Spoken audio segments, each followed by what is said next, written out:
Shams of Tabriz is the spirit of the spirit of the spirit. He is like the sun. One cannot behold him with bare eyes. It is only Maulana Rumi's glasses that can make him visible. O Shams, my form is shaped with your breath. So is my thought, I would say. I am your words. He does not disclose his blessed meaning to all. Such an attribute is his grace that fills us with the scent of rose. Sultan Walad describes Shams' influence on Maulana, that Maulana was brought to the level of beloved by Shams when he was at the level of lover. Lovers of God have 3 levels, and beloveds of God also have 3 levels. Halaj al-Mansur was at the first level of lovers. The middle of these levels is great. The last of these levels is even greater. The state of these 3 levels appeared in the universe, but the 3 levels of the beloveds are hidden. Great lovers have only heard the name of the level of beloveds and asked to see it. The name and fame of the middle level of beloveds have not reached anybody, and they did not even know about the last level. Shams-ud-Din Tabrizi was the king of the beloveds of the 3rd level. Before the appearance of Shams, no one has ever talked about belovedness. Maulana learned the path of beloveds from Shams. Suddenly Shams-ud-Din reached him. Darkness disappeared before the force in his light. The universe of love sent a cry without instruments or drums. He explained him the state of the beloved in such a way that the secret was revealed to everyone. He said, "If you are attached to the unseen, I am the unseen of the unseen. Listen to this. Secret of the secrets, light of the lights. Even saints cannot reach my secrets. Love is a veil on my path. Living love is dead next to me." He would invite him to a strange universe. Turk and Arab have not seen it, even in their dreams. Our master became a novice student and started studying before him. Maulana Rumi became a starter when he had reached the end of everything.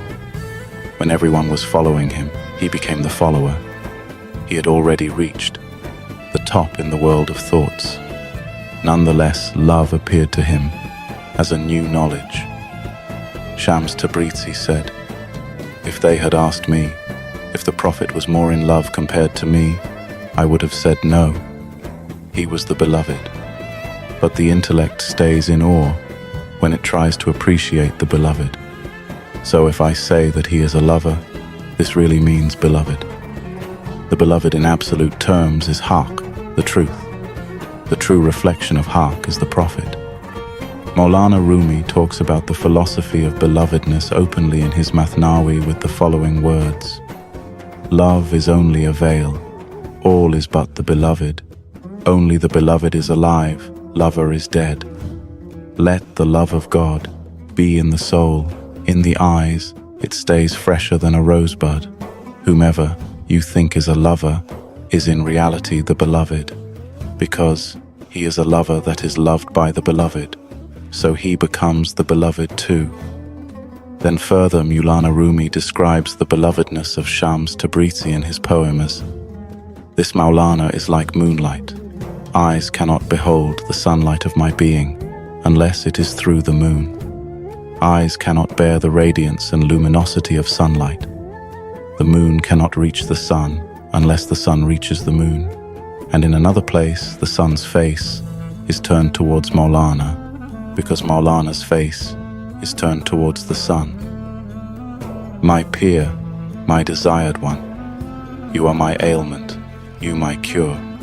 I'll say it openly. You are my Shams, you are my Lord. It is through you that I have reached God." Maulana Rumi talks about being pushed to higher realms by talking with the beloved and getting to a state of bewilderment by giving an example about Prophet's friends. You hold your breath and repress your coughs, so as not to scare that phoenix into flying away. And if one say a word to you, whether good or bad, you place finger on lip, as much as to say, Be silent. That phoenix is bewilderment.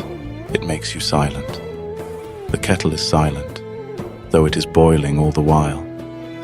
Bewilderment, from intense love of God, puts an end to all thinking and argument.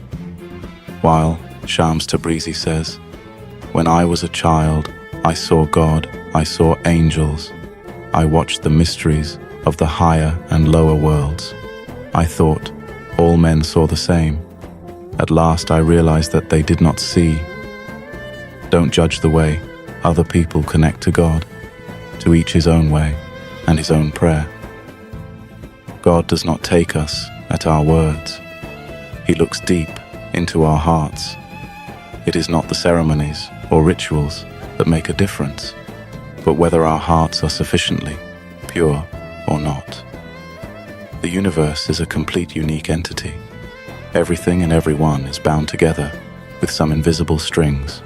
Do not break anyone's heart. Do not look down on weaker than you. One's sorrow at the other side of the world can make the entire world suffer. One's happiness can make the entire world smile. This world is like a mountain. Your echo depends on you. If you scream good things, the world will give it back. If you scream bad things, the world will give it back too. Even if someone says badly about you, speak well about him. Change your heart to change the world. A good man complains of no one. He does not look to faults. If the human being is a proud and honorable creature, he shouldn't forget to act that way, even if he falls, even if the whole world is against him, even if he ends as a slave. Most of conflicts and tensions are due to language. Don't pay so much attention to the words. In love's country, language doesn't have its place. Love is mute. You will learn by reading, but understand with love. Love is the only force that can turn an enemy into a friend. A life without love is a waste. Should I look for spiritual love, or material, or physical love? Don't ask yourself this question. Discrimination leads to more discrimination. Love doesn't need any name, category, or definition. Love is a world itself. Either you are in, at the center, either you are out, yearning. The quest for love changes us. There is no seeker among those who search for love who has not matured on the way. The moment you start looking for love, you start to change within and without. There is no wisdom without love. Unless we learn to love God's creation, we can neither truly love nor truly know God. The chemistry of mind is different from the chemistry of love. The mind is careful, suspicious. He advances little by little. He advises, be careful, protect yourself, whereas love says, let yourself go. The mind is strong, never falls down, while love hurts itself, falls into ruins. But isn't it in ruins that we mostly find the treasures? A broken heart hides so many treasures.